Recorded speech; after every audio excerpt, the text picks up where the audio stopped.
विश्व हरेला महोत्सव की आप सभी को हार्दिक शुभकामनाएं। आज पूरे विश्व में अनेकों स्थान पर वृक्ष और पौधों का रोपण किया गया। हरेला त्योहार उत्तराखंड का एक बहुत ही पवित्र त्योहार है जो आज उत्तराखंड ही नहीं पूरे विश्व में मनाया जाने लगा है। प्रकृति की पूजा सदा ही उत्तराखंड के हृदय में रही है।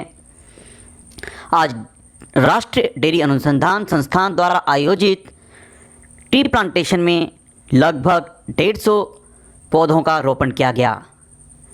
इस मौके पर एक राष्ट्रीय स्तर का वेबिनार का आयोजन किया गया जिसके मुख्य वक्ता डॉक्टर हरीश जी सुप्रसिद्ध पर्यावरणविद समाज सेवक थे। उन्होंने जिस प्रकार से प्रकृति को बचाने के लिए कार्य किए हैं उसके लिए आज पूरा विश्व उन्हें जान रहा है। वह अब तक करोड़ों पेड़ लगवा चुके हैं।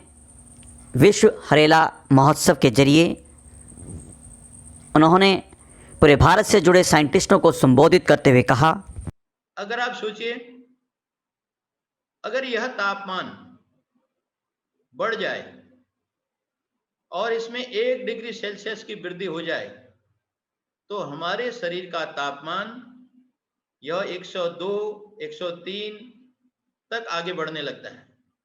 तो उस समय आप सोचिए हमारे शरीर के अंदर कैसी स्थिति खड़ी होती है, यानी हमारे शरीर की हालत कैसी होती है। हम तुरंत अपनी अलमारी खोजने लगते हैं कि कहीं पैरासीटामोल तो नहीं रखा है, कहीं आसपास गिलोय की जड़ तो नहीं है, उसको उमाल के लिए पी लें। तो यानी इस शरीर के तापमान को कम करने के लिए या तो हमको अपनी अलमारी को खोजना पड़ता है, नहीं तो जो ठीक ठाक लोग रहते हैं तो उनको अलमारी की पर विश्वास उतना कम होता है, वो सीधे हॉस्पिटल की तरफ दौड़ लगाते हैं, डॉक्टर की तरफ देखते हैं, उसको कॉल करते हैं। ठीक इसी प्रकार से 2015 का पेरिस समझौता भी इसी निष्कर्ष पर पहुंचा कि सारे देश मिलकर इस पृथ्वी के तापमान को शरीर के तापमान के समान ही 2 डिग्री सेल्सियस से अधिक बढ़ने से इसको रोकेंगे। तो उसमें भारत के अंदर एक विषय निकल कर आया था कि हम उस समय तक ये जो ईंधन सबसे ज्यादा लग रहा है उसको बदल करके अपने देश के अंदर 1 लाख मेगावाट बिजली, ये हम सौर ऊर्जा से, सॉइल टेस्टिंग से, सॉइल एनर्जी से अपने देश के अंदर उत्पन्न करेंगे। हम उसके धीरे धीरे करके उसके निकटता की तरफ हम पहुंचने की तरफ बढ़ रहे हैं। भारत में विभिन्न प्रकार के प्रयास इस दिशा में चल रहे हैं। अभी जो प्रयास चल रहे हैं, आप सोचिए जिस प्रकार से शरीर के तापमान बढ़ने से क्या होने वाला है। अगर ठीक इसी प्रकार यह तापमान अगर 1.5 डिग्री सेल्सियस रहता है तो आप सोचिए सारी पृथ्वी के अंदर हर 5 वर्ष में दुनिया की एक 8% से अधिक आबादी को, लगभग 8% आबादी कितनी होती आप समझ सकते हैं, उसको भीषण बाढ़, अकाल, तमाम जलवायु परिवर्तन के, हिमालय पिघलने से लेकर हिमालय के अंदर बाढ़ आने से लेकर के कितने बड़े खतरे उत्पन्न होंगे तो आप उससे समझ सकते हैं। अगर हम 1.5 डिग्री सेल्सियस में भी इस तापमान को रोकने में सक्षम नहीं हो पाए तब क्या होगा। तब उस समय इस देश और दुनिया की 16% आबादी हर 5 वर्ष के बाद भीषण अकाल, आपदा और भीषण गर्मी से जूझ रही होगी। आप सोचिए पृथ्वी का तापमान लगातार हमारे ऐसे जैव ईंधनों के अधिक मात्रा में उपयोग करने से पिछले कुछ वर्षों के अंदर ही अंदर पूरे इंग्लैंड के अंदर 27 लाख टन बर्फ, आप सोचिए इतनी बड़ी बर्फ को पिघलने से कोई रोक नहीं पाया। अगर इसको दूसरे रूप में अगर इंग्लैंड की आबादी, इंग्लैंड की लेयर से अगर करें तो इंग्लैंड के जैसे हिमालय और सारी चीजें हैं वे सारे के सारे इससे पढ़ सकते हैं अगर ये पिघले नहीं होते तो। मतलब यानी कहने का तात्पर्य क्या है कि सारे विश्व भर के अंदर इस जलवायु परिवर्तन का कितना बड़ा दुखद परिणाम प्रदूषित परिणाम हमारे सामने आया है। 2013 में हमने अनुभव किया है। हम में से अधिकांश लोग हिमालय के निकट के हैं, हिमालय के बारे में जानते भी हैं, उसमें भी केदारनाथ को बहुत अच्छी तरह से जानते हैं। आप में से शायद अधिकांश लोगों ने वहां की यात्रा भी की है। ठीक हिमालय के पीछे गांधी सरोवर है। अपना देहरादून के वाडिया इंस्टीट्यूट ने इसका एक अध्ययन किया था 2003 के आसपास। 2002 में उन्होंने एक रिपोर्ट भी दी थी कि जिस प्रकार से उत्तराखंड का भी तापमान तेजी से बढ़ रहा है, ऐसा ना हो, ये जो झील है और एक दिन टूट करके ये बहुत भारी तबाही वहां पर मचा सकती है। हम सबको पता है उसके ठीक 10 वर्षों के बाद 2013 में कितनी बड़ी भीषण आपदा केदारनाथ के अंदर आई थी। हम सब ने उस समय देखा था कैसे रोने चिल्लाने की आवाजें, 25,000 से अधिक लोग एक छोटे से क्षेत्र के अंदर सारे भारत भर के विभिन्न हिस्सों के वे कालकल्पित हुए। उसके बाद अभी अभी हमने देखा ही है जोशीमठ के आगे के भाग में जहां एनटीपीसी का डैम बन रहा था, उस घटना को भी हमने देखा। ये छोटी छोटी चीजें हैं। अभी आप मई और जून का एक आंकड़ा देखिए उत्तराखंड का, एकदम जलवायु परिवर्तन के कारण से वहां की प्रकृति के अंदर कितनी अस्थिरता आई है, वो थोड़ा वैज्ञानिकों के लिए भी, ज्योग्राफी वालों को भी, हिमालयन अध्ययन करने वालों के लिए भी एक बहुत बड़ा शोध का विषय हो गया है। ये जो ग्लोबल वार्मिंग है, इसका एक बहुत बड़ा कारण हम सब देख रहे हैं। हर वर्ष हर दिन कितनी बड़ी मात्रा में गाड़ियां, कितनी बड़ी मात्रा में सारी चीजें ये हुई हैं। हमारे पूर्वजों ने तो इस पर बहुत अच्छी तरह से विचार किया था। हिमालय से लेकर ग्रीनलैंड तक अगर एक मोटा मोटा देखें तो ये 2600 किलोमीटर का भाग बैठता है, संपूर्ण ये पूरा एशिया का हिमालय। इसको लेकिन एक दूसरे रूप में देखते हैं, जहां पर पूरा बर्फ ही बर्फ है, वो 2000 किलोमीटर के आसपास बैठता है। आप सोचिए 1975 से लेकर के 2015 तक और 15 से 16 का अध्ययन आया है, जितना हमने 75 से लेकर 2015 तक बर्फ पिघली, अकेले 2000 में जलवायु परिवर्तन के कारण से संपूर्ण हिमालय के अंदर उतनी बर्फ पिघली जितने पिछले लगभग एक 35 वर्षों में पिघली। एक कितना बड़ा अंतर सारे देश के अंदर आया है। कोलंबिया विश्वविद्यालय ने इन हिमालयों का एक बहुत बृहत्तम अध्ययन किया। उन्होंने यह मानकर चले हैं 40 साल में उन्होंने लगभग 660 के आसपास ग्लेशियरों का अध्ययन किया, और पूरे अध्ययन करने के बाद लगभग 2 लाख के आसपास सारे देश और दुनिया के अंदर ग्लेशियर हैं। उन ग्लेशियरों का पिघलना सारे देश के लिए कितना बड़ा संकट है। ये जो जीवाश्म ईंधन है, उस ईंधन के कारण से आने वाले समय में कितना बड़ा एक संकट खड़ा होने वाला है। जिस ओजोन परत की हम बार बार चर्चा करते हैं, कैसे उस ओजोन परत के विनाश के कारण से हमारे शरीर पर, सारे देश के अंदर कोरोना जैसे पता नहीं कितने वायरस उत्पन्न हो जाएंगे, उस विषय को हम अभी सोच भी नहीं सकते। आज आप देखिए, मैं अभी एक कमरे में बैठा हूं। इस कमरे में बहुत देर से एसी चल रहा है। बाहर लगभग 43 डिग्री सेल्सियस तापमान इस समय वृंदावन में है, लेकिन इस एसी का और पंखे चलने का कोई असर इस कमरे में नहीं दिखता। तब भी इतनी गर्मी है। लेकिन आप एसी की तुलना देखिए। मैं कभी कहता हूं कि अगर ये 2 डिग्री सेल्सियस तापमान को अगर हम पृथ्वी का नहीं रोक पाएगा, और दूसरा परिणाम क्या आएगा। इस सारे देश के अंदर से, यहाँ पर डीके सिंह जी जानते हैं, बायोटेक्नोलॉजी डिपार्टमेंट में रिसर्च का काम करते हैं, लगभग सारे देश से, दुनिया से 14% जड़ी बूटियों के प्रकार की वनस्पतियां इस तापमान के कारण से नष्ट हो जाएंगी। तब हम कहां से खोजेंगे। तब ये बायोटेक्नोलॉजी, बायोलॉजी से लेकर बायोटेक्नोलॉजी से माइक्रोबायोलॉजी से लेकर तमाम बायोलॉजी से बायोलॉजी जो निकलते जा रहे हैं, उनका अध्ययन हमारा किस प्रकार से हो पाएगा। कितने प्रकार की जीव जंतुओं के अंदर कितना भारी विनाश इसके कारण से हो जाएगा। अभी आप में से चर्चा कर रहे IGCCPP की, inter governmental panel of climate change का भी कोई सज्जन यहाँ पर वर्णन कर रहे थे। उन्होंने एक रिपोर्ट दी है। उन्होंने कहा है अगर इसको हम 1.5 डिग्री 2 डिग्री से नीचे नीचे रोकने में समर्थ नहीं हुए तो 2100 तक ऐसी स्थिति निर्माण हो जाएगी, देश और दुनिया के लगभग 80% के आसपास ग्लेशियरों के पिघलने की संभावनाएं ये 80% से अधिक बढ़ जाएगी। तो इसलिए इस पर एक चिंतन और मनन की आज बहुत बड़ी मात्रा में जरूरत है। और अकेले उस 1 डिग्री सेल्सियस तापमान बढ़ने के कारण से सारे देश और दुनिया में प्रदूषण से 70 लाख लोग प्रदूषण के कारण से मारे गए।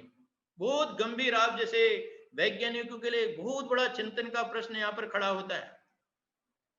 इसलिए 2002 में भी एक क्लाइमेट चेंज पर न्यूयॉर्क के अंदर सेमिनार हुआ था, हम सबको पता है। उसमें भारत के भी ओर से एक प्रतिनिधि के रूप में जम्मू कश्मीर के महाराजा कर्ण सिंह जी गए थे। उन्होंने वहां पर अपने बोलते समय कहा था, उन्होंने कोई टुकड़े टुकड़े में विचार करके नहीं बोला, उन्होंने मात्र अपने देश के अंदर जो अथर्ववेद है उस अथर्ववेद का एक भूमि सूक्त है जिसमें संपूर्ण पृथ्वी के बारे में विचार किया गया है। उस भूमि सूक्त के 12 श्लोक उन्होंने वहां बोले और सारा का सारा सेमिनार आश्चर्य में चकित पड़ गया। क्या भारत के लोग हजारों वर्ष पहले, जब क्लाइमेट चेंज नाम का कोई शब्द नहीं था, जब कोई ग्लोबल वार्मिंग नाम का कोई शब्द नहीं था, तब उस समय भारत के लोगों का इतना विशद चिंतन, यह बहुत हम सबको आश्चर्य करता है। हम सब जानते हैं राजेंद्र पचौरी के साथ साथ अमेरिका के उपराष्ट्रपति अल गोर को उस समय नोबेल मिला था। नोबेल मिलने के बाद अंत उस समय के समापन भाषण में उन्होंने कहा, we have wrong track in the last 300 years, it is time to review, turn you east for the guidance. लोगों ने कहा, किस लिए, आप क्यों कह रहे हैं ईस्ट की तरफ मुड़ने के लिए? उन्होंने कहा, आज हमने कर्ण सिंह जी के चिंतन को सुनने के बाद हमको ध्यान में आया है कि हमको ईस्ट की ओर मुड़ना पड़ेगा, क्योंकि हम तो टुकड़ों टुकड़ों में विचार कर रहे हैं, लेकिन भारतीय ऋषिमुनियों ने, भारतीय जनमानस ने इसका चिंतन बहुत बृहत्तम तरीके से किया हुआ है। हमको भारत की तरफ, जो भारत की संस्कृति है, भारत की सनातन संस्कृति है, इंडियन कल्चर ऑफ फाउंडेशन है, उसकी तरफ हमको मुड़ना पड़ेगा, जिन्होंने अब सारे देश के अंदर एक शब्द का है, तेन तख्तेन भुंजिता। कोई भी चीज है उसके आप त्याग पर पूर्वक उपयोग करिए, आप प्रकृति का दोहन तो करिए, लेकिन आप प्रकृति का शोषण नहीं करिए। प्रकृति के शोषण करने का परिणाम है विकसित देशों के द्वारा बहुत बड़ी मात्रा में ग्लोबल वार्मिंग और 1 डिग्री सेल्सियस तापमान पृथ्वी का बढ़ना, और आज साथ में 2 डिग्री की तरफ धीरे धीरे हम बढ़ रहे हैं। हम जगे नहीं तो उसके एक सूक्ष्म परिणाम मैंने आप लोगों के सामने रखे।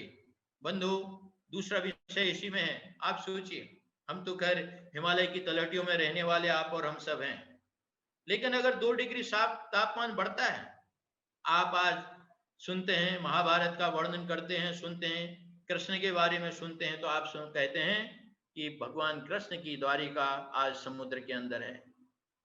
यह इंटरपैनल का रिपोर्ट कहती है अगर ये 2 डिग्री और इससे बढ़ता है तो समुद्र तटीय 20% भौगोलिक भूभाग ये सबसे पहले समुद्र के अंदर समा जाएगा। अब समुद्र में समा जाएगा, उसी तरह समाएगा जिस तरह भगवान कृष्ण की द्वारिका इसी जलवायु परिवर्तन के कारण से, ग्लोबल वार्मिंग के कारण से समुद्र के अंदर समा गई। तो उस समय आप इन द्वीपों में घूमने की योजना कैसे बना पाएंगे? अंडमान निकोबार जैसा सुंदर द्वीप, आईसीआर का ही वहां साइंटिफिक संस्थान बकरियों वाला शायद वहां पर भी है, वो कैसे आप देख पाएंगे? आप इन छोटे छोटे द्वीपों के अंदर घूमने की योजना कैसे बना पाएंगे? सोचना होगा। जो एल गोर ने कहा हमको ईस्ट की तरफ देखना है, ईस्ट की तरफ मुड़ना है। यानी मुड़ना मतलब क्या है? मुड़ने का मतलब है हमारे ऋषिमुनियों के द्वारा हिमालय के बारे में चिंतन। यानी चिंतन का मतलब क्या है? आप विवेकानंद जी के जीवन को पढ़िए। विवेकानंद जी विविधशानंद से उनसे बार बार आग्रह होता था कि आप शिकागो की सभा में भाषण करने के लिए जाइए। बहुत बार उनको कहा गया, जब वो हर बार मना करते थे।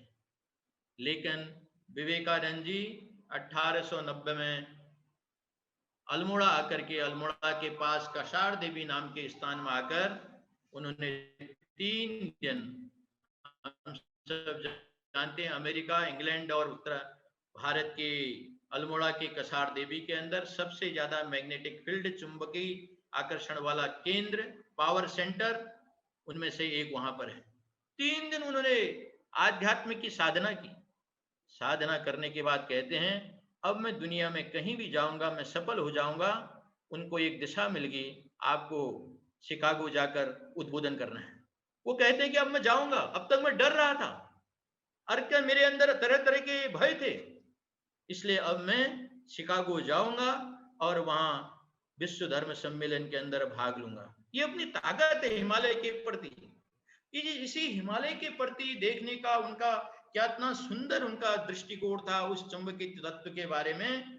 11 मई 1897 को अल्मोड़ा के खजांची बाजार में उन्होंने एक सभा को संबोधित करते हुए, वो सभा भले बहुत छोटी होगी जैसे हमारा ये वेबिनार हो रहा है, तो वे कहते हैं कि यह हमारे पूर्वजों का एक स्वप्न का देश है।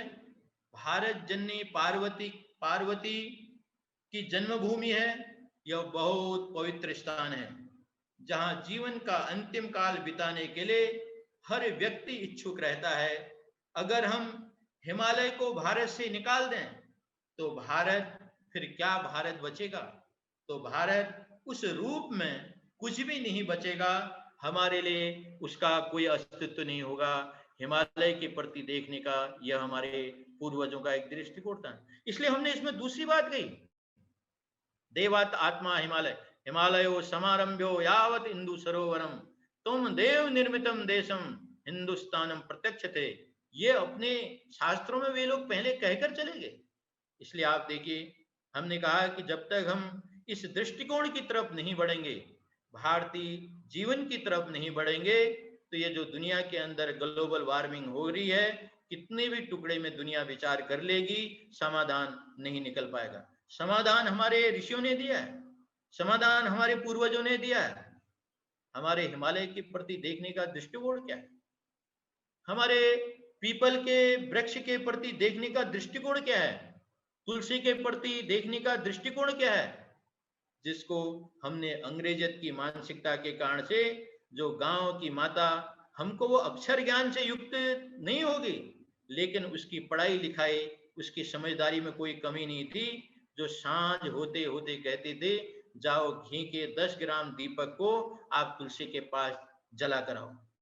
गाय के दीपक को आप जब तुलसी के पास जलाकर आते हैं, उसके संपूर्ण जलने के बाद 1 टन ऑक्सीजन उत्पन्न होती है। आप सोचिए कितना बड़ा उनका चिंतन था। इसलिए नित्य प्रति, तुलसी के प्रति, पीपल के प्रति देखने का दृष्टिकोण कितना शानदार था। हमारे यहाँ दूसरी बात में आप देखिए, जब हम कभी कभी परेशान होकर ज्योतिषी आदमी के पास जाते हैं, 2 प्रकार के सलाह वो ज्योतिषी देते हैं आपको। एक, वे कहते हैं आप धर्म कर्म कांड, पूजा पाठ ये करिए, ये आदि आदि वगैरह वगैरह। लेकिन एक दूसरा बात बताते हैं, आपका बृहस्पति ठीक नहीं है, शनि ठीक नहीं है, आप इस घोड़े का छल्ला पहनिए, आप नीलम पहनिए, ये पहनिए। लेकिन तीसरा दृष्टिकोण हमारे पूर्वजों ने इन ग्रहों को बैलेंस करने के लिए प्रत्येक के अंदर ही उन तत्वों को दिया है। वह है, अभी हमने आगरा में अभी 3 वर्ष पहले शुरू किया, अभी इधर बदायूं में भी उसकी एक शुरुआत हुई है, उसका नाम है नक्षत्र वाटिकाएं। ये जो 27 प्रकार के नक्षत्र अपने ब्रह्मांड के अंदर होते हैं, उनको कैसे नियंत्रित किया जाता है? आप सोचिए, अपने ऋषिमुनियों ने कैसा अनुसंधान किया होगा। उन्होंने कहा इनके माध्यम से अपने गणज नक्षत्रों को आप नियंत्रित कर सकते हैं। आप विभिन्न प्रकार की 27 प्रकार की प्रजातियों के पेड़ों को विभिन्न तौर तरीके ग्रहों के हिसाब से एक साइंटिफिक वे में जब लगाते हैं, उससे भी उसके आसपास का प्रकृति में अनेक बातें, ग्रहों से पड़ने वाले दुष्प्रभावों को वो नियंत्रित करता है। कितना शानदार दृष्टिकोण है। क्या दुनिया में कहीं किसी नदी को मां मानने का स्वरूप दुनिया में कहीं है क्या? ये कहीं आपको नहीं मिलता है। जल के प्रति, नदियों के प्रति दृष्टिकोण, देखने का दृष्टिकोण, प्रकृति के प्रति देखने का दृष्टिकोण, हजारों वर्ष पहले अपने देश के अंदर मंत्र खड़ा हो गया, ओम दो शांति अंतरिक्षम। हम पृथ्वी से लेकर हरेक की शांति के की प्रार्थना और उसकी कामना करते हैं। कितनी बड़ी बात है, कितना बड़ा चिंतन इन सब बातों के अंदर छुपा हुआ है। दूसरी बात है, आप देखिए, हमारी एक पहचान है भारत की। सारी देश दुनिया के अंदर आप जाइए, मैं कभी दक्षिण भारत के प्रवास पर जाता हूँ तो वहां लोग कहते हैं, अच्छा आप उत्तराखंड से आए हैं, हिमालय से आए हैं, गंगा से आए हैं, हरिद्वार से आए हैं, तो स्वतः ही झुककर नतमस्तक होने लगे। बहुत बड़ी आयु में जिनके पोते के समान हम हो गए। उसका कारण क्या है? उसका कारण है हमारी गंगा माता, हमारा हिमालय, हमारा ये सब प्रकार का इसके प्रति देखने का दृष्टिकोण।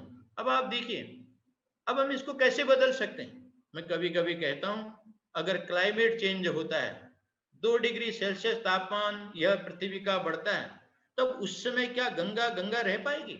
ये भी एक सोचने का है। आप में से बहुत लोग विषाणु पर, जीवाणु पर अध्ययन मनन करते हैं। गंगा का गंगत्व क्यों रहता है? अपना कितना शानदार दृष्टिकोण था। जब गंगा, पतित पावनी गंगा माता गोमुख से चलती है, हम सब जानते हैं उसकी शुद्धता का एकमात्र कारण है बैक्टीरियोफेज नाम का वायरस। वो जितना अधिक गंगा पर रहता है, जितना नीचे जाती जाती उसकी कमी होती है। क्लाइमेट चेंज के कारण गंगा के अंदर उतनी अशुद्धता आती जाती है। आप टिहरी से ऊपर की गंगा को देखिए, आप ऋषिकेश से ऊपर की गंगा का अध्ययन करिए, आप उसके बाद रामगढ़ घाट के गंगा से ऊपर का अध्ययन करिए, तो आपको हर जगह अलग अलग उस गंगा के सैचुरेशन से मिलेंगे। आप ऊपर का देखेंगे तो सबसे अधिक बैक्टीरियोफेज, इतना शानदार विषाणु कैसा गंगा का मित्र है, मानव जाति का मित्र है, कितना वो प्रोड्यूस होता है। हर विषाणु के मुंह में जाकर उसके पेट को फाड़ना, उसको समाप्त करना, तो उसके कारण से गंगा का गंगत्व रहता है बंधु। लेकिन उसकी दूसरी बात तो देखिए, हमारे ऋषि मुनि कैसे जानते थे। मैं एक दिन यहाँ फतेहपुर सिकरी के पास गया था। बहुत पुरानी बूढ़ी माँ हरिद्वार से गंगा जल लेकर आती है, अपने कुएं को साफ करती है। कुएं के साफ करने के बाद, पूरा पानी निकालने के बाद, पूरा एक जरकिन, 5 लीटर की जरकिन उसने कुएं में डाल दिया। जैसे ही कुएं में डाला, मैंने पूछा, अम्मा आपने ये क्या किया? अपना गंगा हरिद्वार से लेकर आए और इसमें डाल दिया। अरे बेटा, तुझे पता नहीं, ये हमारा कुआं अब शुद्ध पानी हो जाएगा गंगा के पड़ने से। अब क्यों डालते थे? यही चिंतन का प्रश्न है। ये अलग बात है, उसको बैक्टीरियोफेज वायरस के बारे में जानकारी नहीं होगी, लेकिन उसको ये पता है गंगा जब इसके कुएं में पड़ जाएगा, तब उन विषाणु के अंदर जो ताकत है अपनी प्रोग्रेस करना, 200 गुना सबसे अधिक वायरस के रूप में उत्पन्न होना, ये सबसे ज्यादा यही बैक्टीरियोफेज नाम का वायरस जानता है। इसलिए हमारे देश के अंदर कहीं नौले होते हैं, कहीं कुएं होते हैं, उन सब जगहों पर इसलिए गंगा का पानी लाकर सबसे पहले नीचे उसको डाला जाता था, ताकि कुएं का पानी भी गंगा जैसा बन जाए। ये हमारी भारतीय चिंतन की परंपराएं थी, भारतीय कृतित्व की परंपराएं थी। अगर हम इस तरफ मुड़ते हैं, इस तरफ चलने का, आगे बढ़ने का अगर विचार करते हैं, तब हमको ध्यान में आता है इसको हम कैसे आगे बढ़ा सकते हैं। बंधु, एक दूसरी बात मैं आगे बढ़ना चाहता हूं, अभी जिसकी इन्होंने चर्चा की, हरेला महोत्सव की। अब आप देखते हैं देश में त्योहार तो बहुत हैं। भारत तो हर दिन, हमारी तो एक सीरीज आती है हर दिन पावन करके, आप हमारे फेसबुक पेज को देखेंगे, हर दिन आपको एक महापुरुष के, बलिदानी महापुरुष के बारे में पढ़ने को मिल जाएगा, हर दिन पावन के नाम से। अभी जो हरेला महोत्सव है, आप देखिए हमारे हिमालय के इन पूर्वजों का कितनी बड़ी देन है। एक छोटा सा त्योहार जो छोटे रूप में था पहले बड़े रूप में, लेकिन उस दिन इसको आप देखिए किस तरह से मनाते हैं। इसका मूल चिंतन मैं बता रहा हूं। हरेला मतलब उस दिन केवल केवल प्रकृति की पूजा करना। आप उस दिन लकड़ी नहीं काट सकते, आप उस दिन पेड़ नहीं तोड़ सकते, आप उस दिन घास नहीं काट सकते, आप प्रकृति के साथ कोई छेड़ाखानी नहीं कर सकते। आपको केवल केवल प्रकृति की पूजा करनी है। इस पृथ्वी को मां मानने का जो दृष्टिकोण है, उसको केवल पूजन करना है। ये उसके अंदर आप गड्ढा पहले से खोदते हैं, खाद पहले से डालते हैं, पेड़ का प्रबंधन, पौधे का प्रबंधन पहले से करते हैं। केवल केवल पूजा के रूप में वे उस दिन पौधा लगाते हैं। कब शुरू हुआ कोई पता नहीं है इसका, कब हरेला अपने ऋषि मुनियों ने शुरू कर गए, लेकिन उनका चिंतन देखिए कितना व्यापक था, उनको पता रहा होगा शायद। ऐसे लोग देश धरती के अंदर आएंगे, इस पृथ्वी को प्रदूषित करेंगे, तो हरेला की प्रासंगिकता धीरे धीरे धीरे धीरे करके ये बढ़ते चली जाएगी। लेकिन इस हरेला के नाते से, जिस प्रकार अब तो आप लैब में टेस्टिंग करते हैं, लेकिन हरेला के बहाने हमारे पूर्वज ये पीमल के पत्तों को दोना बना करके उसमें अलग अलग खेतों की मिट्टी ला करके अलग अलग दाल पौधे, अलग अलग जौ चना वगैरह वगैरह जो भी चीजें हैं उनको डालते थे।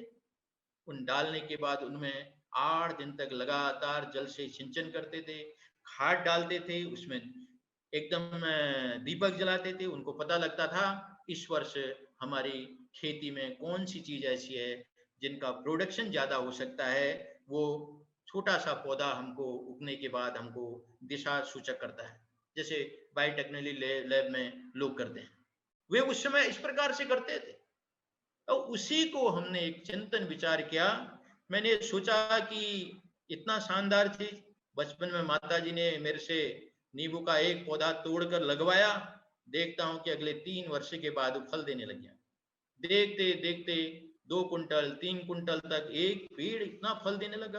कितने लोग तोड़ तोड़ कर ले जा रहे थे। तो मेरे मन में आया, मानवता की, प्रकृति की, जीवों की, इससे बड़ा सुख क्या हो सकता है। क्या सर्वे भवन्तु सुखिनः सर्वे सन्तु निरामया का वाक्य अपने ऋषिमुनि ने जो हमको दिया, वो केवल केवल मंत्र के लिए है क्या, केवल कहने और गाने मात्र के लिए है क्या? नहीं, इसको धरातल पर उतारना पड़ेगा। 2000 करता तो मैं पहले से ही था। उसका एक बृहद प्रणाम का आपको उदाहरण देता हूं। कभी आप उत्तरकाशी जाएंगे, वहां पर हमारे खुशहाल सिंह नेगी जी हैं। उनको वो निकल करके देहरादून आ रहे थे अपने परिवार से। मैंने कहा भाई अभी तो बच्चे तुम्हारे छोटे, क्या करोगे वहां जाकर, पैसा ही तो तुम्हारा खर्च होगा, कमरा लेकर रहोगे, आप वहीं रहो। वही वहां रहे। उनको हमने 10 अमरूद 10 सेब के पौधे दिए। बंधु, आज आपको आश्चर्य होगा, वो आदमी आज 270 पौधों का तो एक बगीचा उनका खड़ा हो गया। और उसके बाद अब उन्होंने 500 और पेड़ लगाए हैं। भटवाड़ी से ऊपर आप जाइए, आज इसी हरेला का एक विशुद्धतम परिणाम है कि लगातार सेब के बागान बढ़ते जा रहे होंगे। केवल पहले हर्षिल में जरूर थे, लेकिन उस प्रकृति की संरचना को हमने जब देखी। खुशहाल सिंह जी मुझे कह रहे थे, भाई साहब मैं सूरत अपने ट्रकों को लेकर गया, 10 लाख का सेब बेचकर मैं स्वयं आया। पहले लोग यहीं खरीद के ले जाते थे, अब वहां लेकर जाते, अब उन्होंने होटल बना लिया। उग्र उग्र उनके जीवन की कहानी एक लंबी है। आज अनेक लोग उससे प्रेरणा प्राप्त कर रहे हैं। इसलिए हमने एक चिंतन मंथन करके धीरे धीरे इसकी समितियां बनाई, लोगों से आग्रह किया, उत्तराखंड और उसके बसे हुए प्रवासियों से बार बार आग्रह किया। लेकिन जैसे जैसे लोगों को लगा कि हमारे देश का एक त्योहार ऐसा भी है जो अपने को प्रकृति से जोड़कर सारे देश और दुनिया को एकात्म कर सकता है, यानी ग्लोबल लीडरशिप की तरह प्रकृति में भी हमको बढ़ा सकता है, तो ध्यान में आया उसका एकमात्र उस महोत्सव है हरेला महोत्सव। कितना सुंदरता है इसके अंदर। आप देखिए, जब से ये चलते चला गया, हजारों देश के अंदर छोटे छोटे छोटे बगीचे खड़े हो गए। आगरा के मेयर ने तो एक जीवन का अभियान ही लिया, 25,000 पेड़ उन्होंने लगाए, लगातार उसका संरक्षण कर रहे हैं। और 2 जगह हमने ये टेम्परेचर नापा आगरा के अंदर, जहां उन्होंने अधिक मात्रा में लगाए, वहां आधा डिग्री सेल्सियस तापमान कम है। आप आगरा के पालीवाल पार्क में जाएंगे तो आपको और कम दिखेगा। हर जगह जगह की ऐसी स्थितियां खड़ी हुई। अभी हमने एक दूसरा इस पर प्रयोग किया। आगरा का एक हनुमान जी चौक का चौराहा है, उस चौराहे पर अपनी मातृमंडल को हमने इस काम में जब लगाया, वहां केवल गाड़ियां खड़ी रहती थी, केवल एक बिजली का छत्ता नुमा एक पोल था, उसी को चौड़ा करके ऐसे 15-20 प्रकार के पौधे लगाए। आज आपको आश्चर्य होगा, 3 वर्ष के अंदर वह हनुमान चौक का चौराहा इतना सुंदर हरेला पार्क के रूप में बदल गया। अभी 3 दिन पहले मुझे वहां से फोटो भेजी उन्होंने, एक छोटा सा प्रयत्न, तब वो नाप कर वो बता रहे थे कि हरीश जी यहाँ पर इतना बड़ा CO2 हो रहा था, आज बदल करके ऑक्सीजन उत्पादन करने वाला चौराहे भी खड़ा हो गया। इसलिए आप देखिए, हमारे पूर्वजों ने इस पर बहुत बड़ी मात्रा में इसके लिए बलिदान दिया था। आपने राजस्थान के बारे में सुना होगा, राजस्थान में एक बिश्नोई समाज है। 20 और 9 29 नियमों को मानने वालों को बिश्नोई कहते हैं। दुनिया बड़े पर्यावरण की कुछ भी बात करे, लेकिन हमारे देश की बूढ़ी माताएं, जिनको आप अनपढ़ कहते हैं, मैं तो उनको अनपढ़ नहीं मानता, 5 सितंबर 1730 को इमरती देवी के साथ 1130 लोगों ने एक पेड़ को बचाने के लिए पूरा बलिदान कर दिया। क्या दुनिया में कोई ऐसा उदाहरण है? आपको 1857 की क्रांति में मिलेगा। उत्तराखंड की चमोली के अंदर आप सबने चिपको नाम से आंदोलन चला, पहला चिपको वो चला। आपने गौरा देवी का नाम सुना होगा, कितना बड़ा उन्होंने एक भी पेड़ को नहीं काटने दिया, पहले हमारा बलिदान करिए तब जाकर के आप हमारे पेड़ों को काट सकते हैं। कितना बड़ा आंदोलन इस शताब्दी का इस रूप में, मुझे लगता है शायद इससे बड़ा आंदोलन नहीं चला। ये दोनों घटनाओं के प्रसंग को जोड़िए, देखिए इन दोनों घटनाओं के प्रसंग में राजस्थान में इमरती देवी, उत्तराखंड में गौरा देवी दोनों हैं और दोनों की दोनों महिलाएं हैं। आप सोचिए कि क्या व्यापक जोड़ अपने इसके साथ वो जोड़कर चलेंगे। आज हम सब लोगों को एक चिंतन की जरूरत मुझे लगता है इस उत्सव के रूप में मनाने की है। भले ये महोत्सव उत्तराखंड हिमालय की तलहटी का है, जैसा मैंने बताया, हिमालय आप इस देश के लिए उत्तराखंड उसी के समान है जैसे अपने शरीर के अंदर एक आत्म तत्व होता है। अगर वह आत्म तत्व निकल गया तो इस शरीर की कोई महत्ता नहीं रहती है। क्यों मैं ये कह रहा हूं, आप सोचिए। मैं बताता हूं आपको, गोमुख से गंगा निकलती है, 1 करोड़ के उत्तराखंड को सिंचित करती है। उसके बाद ये उत्तर प्रदेश आती है, उत्तर प्रदेश के अंदर 24 करोड़ के समाज को सिंचित करती है, उनकी प्यास बुझाती है। वहां से निकल कर आएंगे 17 करोड़ के बिहार को सिंचित करती है। उसके बाद आप निकलकर 3.5 करोड़ के झारखंड को सिंचित करती है, 7 करोड़ के बंगाल को सिंचित करती है। आप सोचिए कितना बड़ा योगदान अकेली एक गंगा नदी का है। ग्लोबल वार्मिंग में यह भी कहा गया है 2 डिग्री सेल्सियस से अगर बढ़ेगा तो तब 200 करोड़ लोग पानी के लिए बहुत प्यासे भी रह सकते हैं, उनको अपने गांव छोड़ने के लिए मजबूर होना पड़ सकता है। इधर से फिर यमुना निकलती है, जिसको वैज्ञानिक, इस पर अध्ययन करने वाले लोग गंगा नदी तो नहीं कहते हैं, लेकिन जो गंगा का मैदान कहते हैं, उस मैदान की संरचना फिर एक प्रकार से 40% भारतीय भूभाग को सिंचित करती है। गंगा यमुना का मैदान आप देखिए, इसी हिमालय से सीधे पाकिस्तान तक सारी नदियां निकलकर सिंध जाती है, 550 किलोमीटर भारत में बहती है, उसके बाद वो पाकिस्तान चली जाती है। आप सोचिए जरा कितना बड़ा अपने लिए एक समस्या खड़ी होने वाली है। इसलिए मेरा आपसे निवेदन है, हम जहां भी रहें, मैंने एक निवेदन किया था, हम अपने अपने मकान का जब बजट बनाते हैं, हम अपने मकान के लिए कहते हैं कि हमारा मकान 50 लाख में हम लेने वाले हैं, 1 करोड़ बताता, आप तुरंत दौड़ पड़ते हैं लेने के लिए।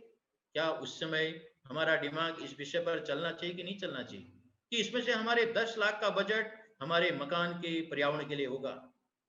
आवश्यकता पड़ती है तो लोगों ने एक सिलेंडर 60 हजार रुपए में भी खरीद के लिए मरने लगे, तो क्या नहीं करने लगे।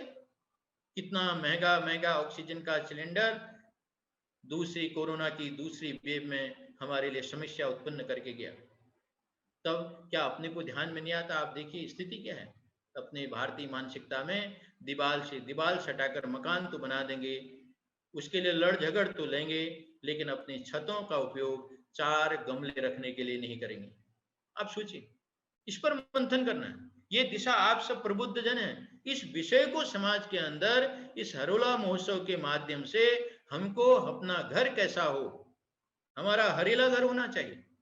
हम नापें हमारे को एक दिन में कितने ऑक्सीजन की जरूरत है।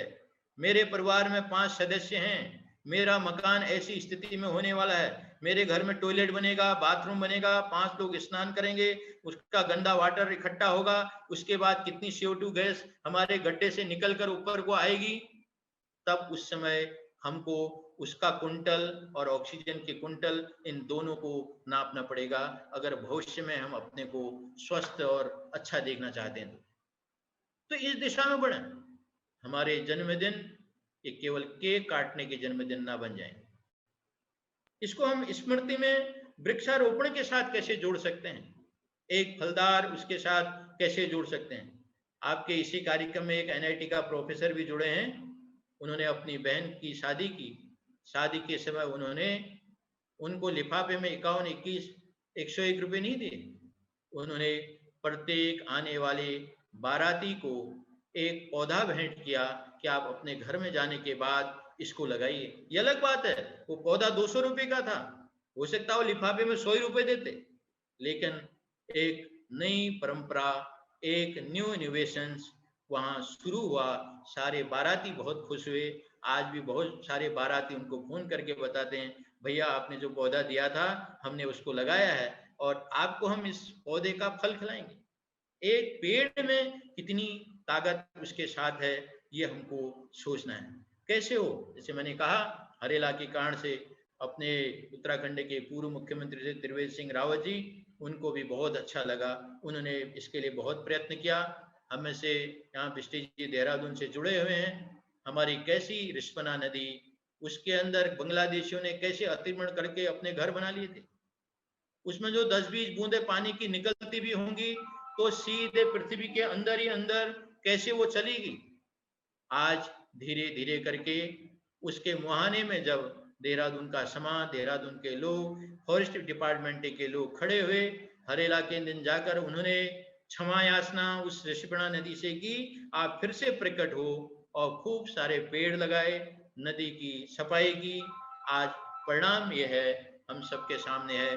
धीरे धीरे करके आज रिस्पना को लोग ऋषिपणा नदी बोलने लगे। आज वो धीरे धीरे उभर रही है। अगले 2, 4, 5 साल तक उसके लिए और प्रयत्न चलेगा। मैं समझता हूँ कि अगले 10 वर्ष में लोग इस भीषण बढ़ती हुई आबादी के बीच भी ऋषिपणा नदी के अंदर अच्छा सुंदर जल देखेंगे। आज अभी मैंने इससे पहले आपको ऋषिकेश का वर्णन किया ही किया, कैसी रंभा नदी को वहां के चिदानंद मुनि, सारे संत, वहां की मेयर की पहल करके सारा समाज खड़ा हो गया। पिछले 3 वर्षों से उस पर काम किया है उन्होंने।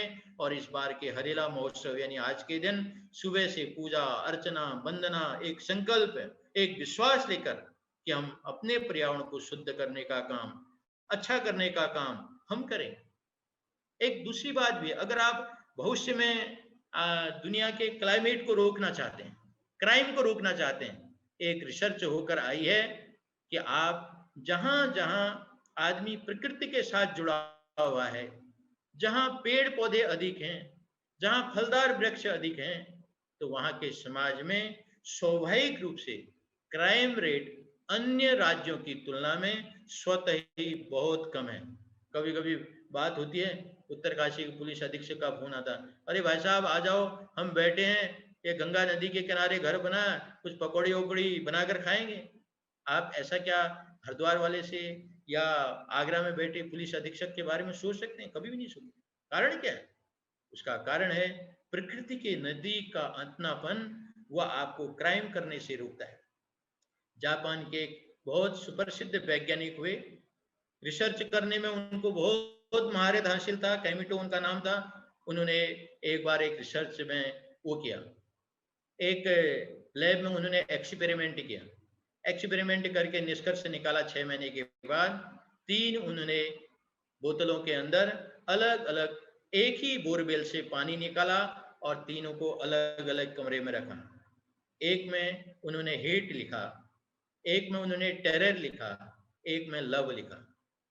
जो हेट वाला था वहां पर कूड़ा कचरा डाला, पॉलीथीन डाली, और एक ऐसा था जिसके आसपास कुछ तलवारें लिखी, जिसमें टेरर था, तलवारें रखी, कुछ अन्य चीजें रखी, और एक जो तीसरा लव वाला बोतल था, उस बोतल के इर्द गिर्द उन्होंने कुछ अच्छे गमले में फूल रखे, कुछ अच्छी वनस्पतियां रखी। तीनों में वो नित्य प्रति 17 से लेकर 20 मिनट तक एक्सपेरिमेंट करते थे। 3 जगह जाकर अलग अलग हरकतें करते थे। जहां टेरर था वहां नकली बंदूक ले जाकर फायर करते थे, गाली गलौज करते थे, फिर किसी छोटे मोटे पटाखा से उसमें फायर करते थे। लगातार नित्य प्रति 6 महीने तक उन्होंने एक्सपेरिमेंट किया। ऐसे ही दूसरे के पास जाएंगे, दूसरे हेट वाले बोतल के पास जाकर के गाली देना, उल्टी सीधी चीजें बोलना, अन्य चीजें बोलना, ऐसे खराब खराब शब्द अपने मुंह से निकालना, ये उन्होंने किया। फिर उसके बाद वो लब वाली बोतल के पास जाते थे, उस प्रकृति के उन पौधों को सिंचित करते थे, उनमें खाद डालते थे, कुछ अच्छे गीत बोलते थे, कुछ अच्छे श्लोक बोलते थे, कुछ अपने वहां के मंत्र बोलते थे और प्रेम की बातें बोलते थे। 6 महीने के बाद उन्होंने एक ही प्रकार की 3 ट्यूब के अंदर जब देखते हैं कि एक ही बोरवेल का पानी तीनों में कितना अंतर है। जिसमें उन्होंने टेरर लिखा था उसकी तो सारी की सारी क्यूब काली पड़ चुकी थी, कहीं भी एक उसके अंदर हिमालय जैसा कोई निशान नहीं था। दूसरा, उन्होंने जब दूसरा हेट वाली के पास गए, उसमें क्या देखते हैं, लाल, नीली, पीली, काली, टेढ़ी, ऐसी तमाम रेखाएं उसके अंदर बन गई। एक वो देखने लायक जैसा नहीं रहा। लेकिन तीसरा जो प्रकृति के निकट की उसको उन्होंने देखा तो क्या देखते हैं, एकदम हिमालय जैसा धवल, शुद्ध सफेद, एकदम ऐसी बोतल जैसे बाहर निकाला। उनके रिसर्च के अनेक छात्र उस बोतल को हाथ में पकड़ने के लिए दौड़ पड़े। तो उन्होंने निष्कर्ष निकाला, ये तीनों शब्द का बहुत महत्व है। अगर प्रकृति के नजदीक हम सामरिक जीवन को, सामाजिक जीवन को अगर जीते हैं, उससे देश का, दुनिया का बहुत भला हो सकता है।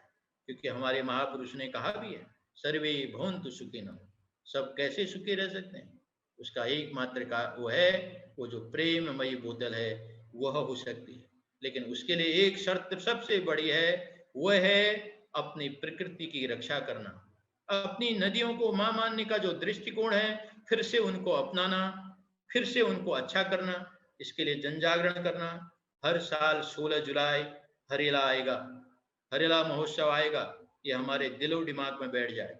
इस दिन हम अपना कुछ खर्च करें, कुछ पैसा इस काम में लगाएं, अपने मित्रों को, रिश्तेदारों को अच्छे फलदार पेड़ बांटने के काम में लगाएं। मैं समझता हूं इससे बड़ा पुण्य कोई नहीं होगा।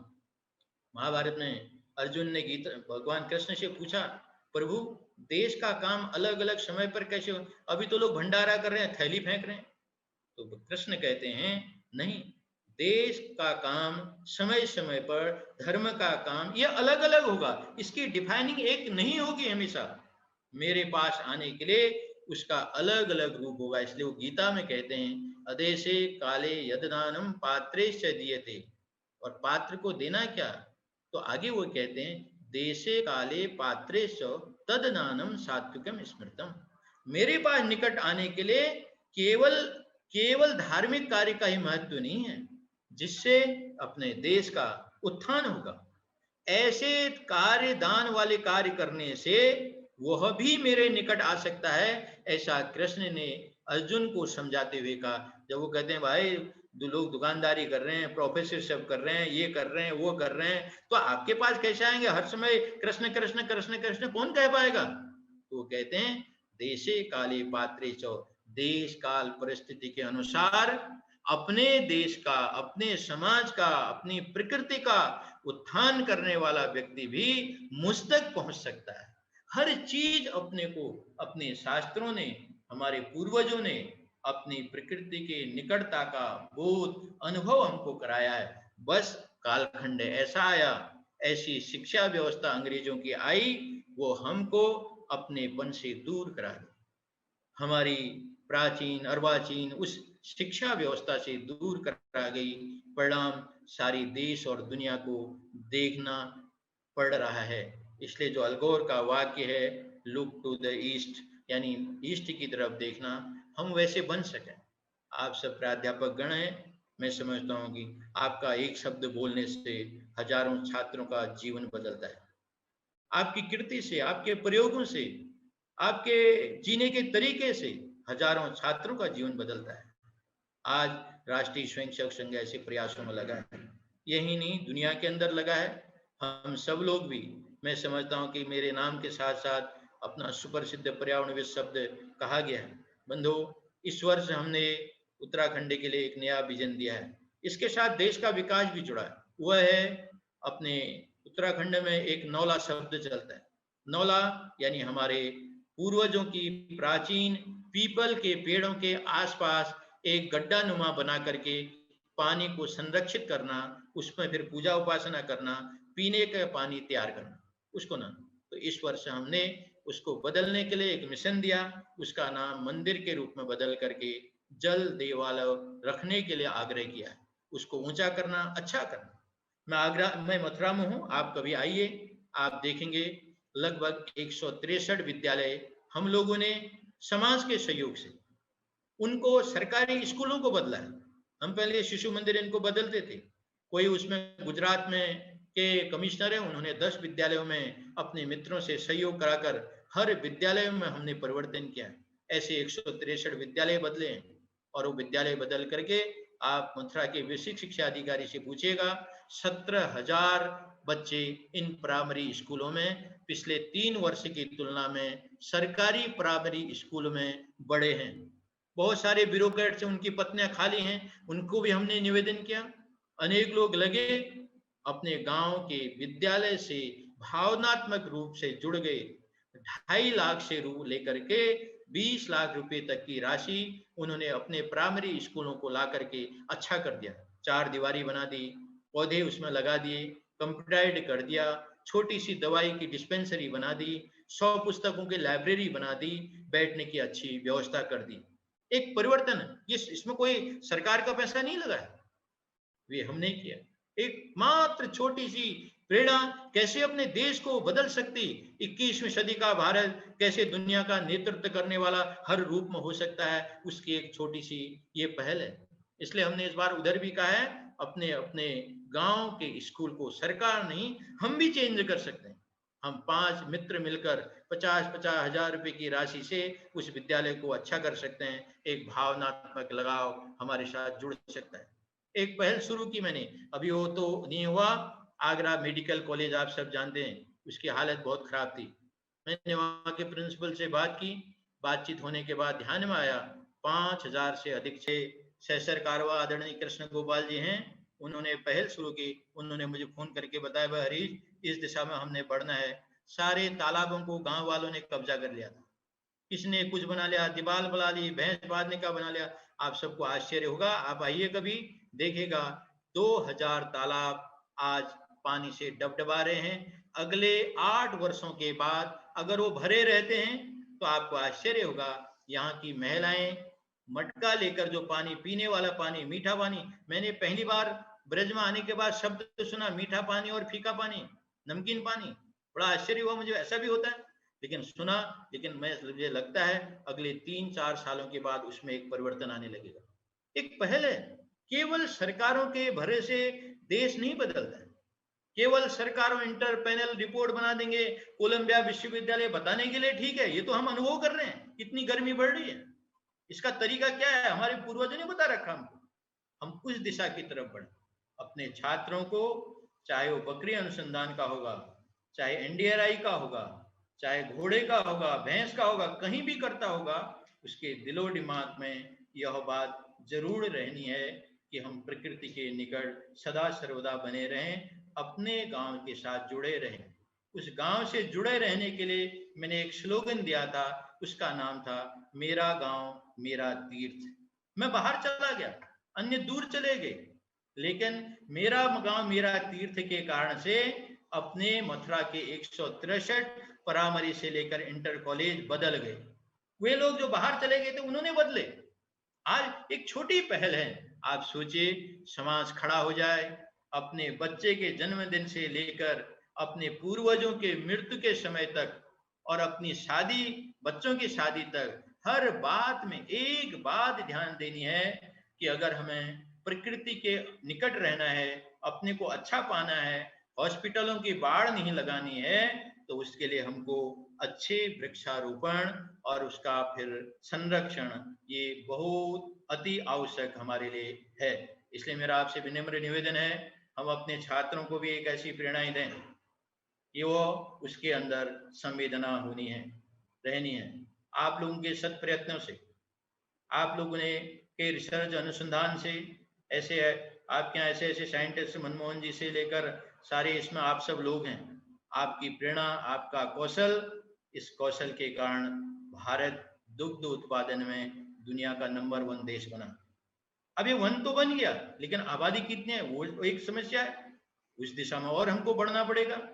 तो इसलिए एक डिवोटी होकर के कैसे हम ऐसे लोगों को तैयार कर सकते हैं, अपना देश जो आगे वाली आने वाली सदी है, जो हमको एक उपाधि थी, भारत विश्व गुरु था, भारत सोने की चिड़िया था, भारत दूध दही की नदियां बहाने वाला देश था, वो जो तीसरी भूमिका है, वो भूमिका एनडीआरआई की सबसे ज्यादा हो सकती है।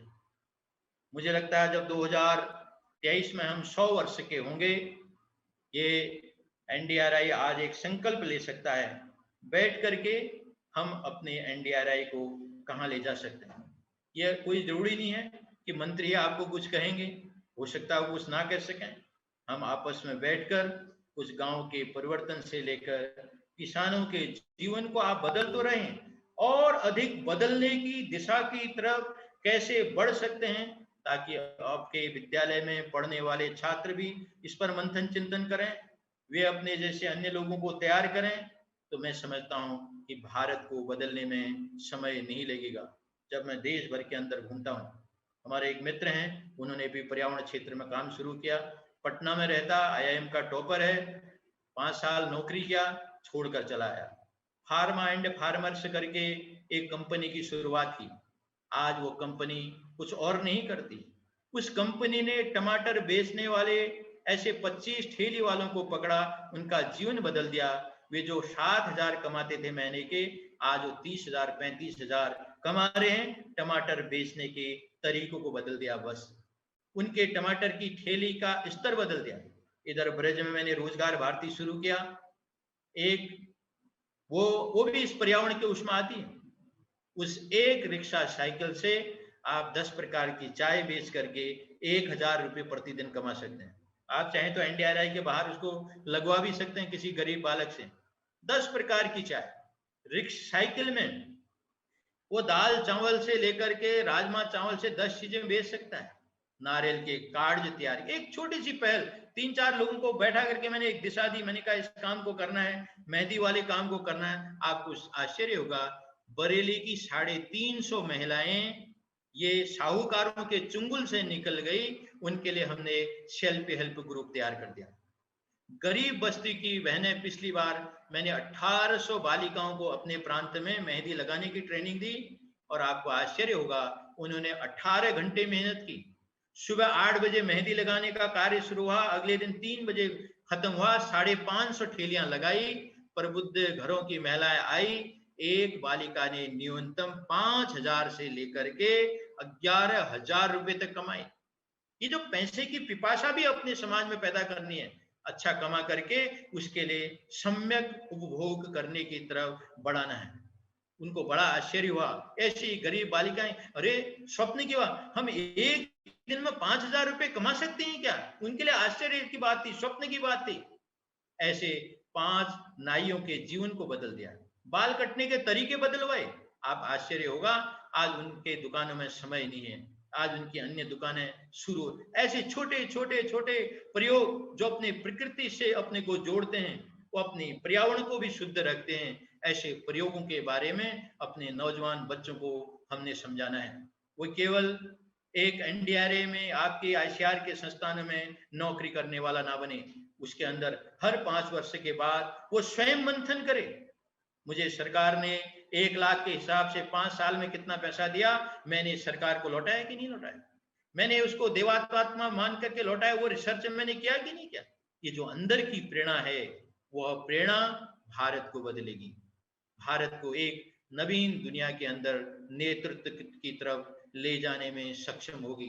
एक एक समाज का, एक एक देश का वासी एक एक कदम बढ़ेगा तो 130 करोड़ कदम आगे बढ़ जाएंगे। नहीं तो आपने देखा उत्तर प्रदेश में कितना पहले भय व्याप्तता थी, वो बदला है। ये सब प्रयत्नों से बदला, आप सब लोगों की एक प्रेरणा सोच से बदला है। जब आप एक एक बात का चिंतन करते हैं, हम विवेकानंद जी के भारत को बनाना चाहते हैं, हम महर्षि अरविंद के भारत को बनाना चाहते हैं। मैं आपको एक बात भारत के संदर्भ में और कहते हुए अपनी बात समाप्त करूंगा। आपको एक भी उदाहरण नहीं मिलेगा कि भारत की गई हुई बेटी दुनिया के किसी भी देश में महान बन गई। लेकिन फ्रांस के पेरिस में पैदा हुई मीरा अल्फांसे, 3 बार शादी हुई, लेकिन पॉल रिसोर के बाद उन्होंने जब शादी की, पौंडीचेरी आई, महर्षि अरविंद की शिष्या बनी और भारत के अंदर मात्र 25 वर्षों में भारतवासियों की वो मां बनकर सिद्ध हो गई। उन्होंने कहा भारत की रक्षा करनी है विश्व की भलाई के लिए, क्योंकि एकमात्र भारत ही ऐसा है जिसके पास विश्व की भलाई का चिंतन है, जिसको हमने कहा अपने शास्त्रों में कहा है कृण्वन्तो विश्व आर्यम सर्वे भवन्तु सुखिनो, से कृण्वन्तो विश्व आर्यम, संपूर्ण धरा को आर्य यानी श्रेष्ठ बनाना, यह विजन केवल भारतवासियों के पास है। आप सब लोगों के सहयोग से यह खड़ा होगा। विवेकानंद की शिष्या भारत आई, क्या बनकर आई, और भारत में कैसी भगिनी निवेदिता बनकर आज घर घर में उसकी फोटो लगी। दोनों विदेशी बहनें भारत में कैसे रम गई, ये हमारे सामने उदाहरण हजारों हैं, लेकिन भारत की महिलाओं के बारे में आप दुनिया में नहीं बता सकते हो। ये हमारी मिट्टी की खुशबू है, ये हमारी बलिदानी संत परंपराओं की खुशबू है। इसका हम चिंतन करें, इस हरेला महोत्सव को अपने दिल में स्मरण कराएं। उसके लिए हम जहां जहां भी जो कर सकते हैं, कहीं रिसर्च फील्ड बनेगी, कहीं अनुसंधान केंद्र बनेंगे। मैं समझता हूं कि अगले 25 वर्षों में हम लोग अगर 1 लाख गांव का सोयल वाटर एयर टेस्टिंग करके उनको एक नवीन खेती और नवीन गाय, नवीन भैंस, नवीन बकरी, ऐसे मल्टीग्रेटेड और एग्रीकल्चर करने की प्रेरणा दे देंगे तो भारत बदल जाएगा।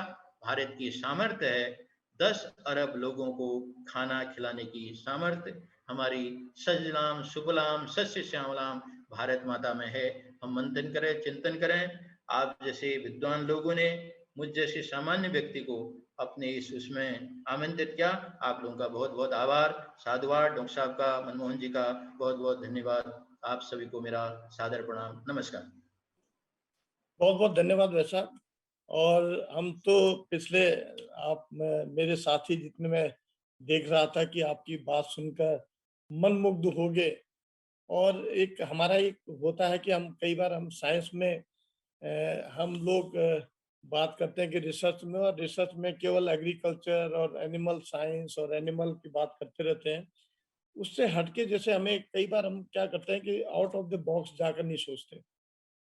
और जो जो आपने आज अभी जो आपने हमें ज्ञान दिया, जो आपने संदेश दिया, जो आपकी हमें इससे जो प्रेरणा मिलती है आगे अच्छा काम करने के लिए और देश की सेवा करने के लिए, क्योंकि अल्टीमेटली हमारा सबका उद्देश्य है कि देश हमारा महान बने।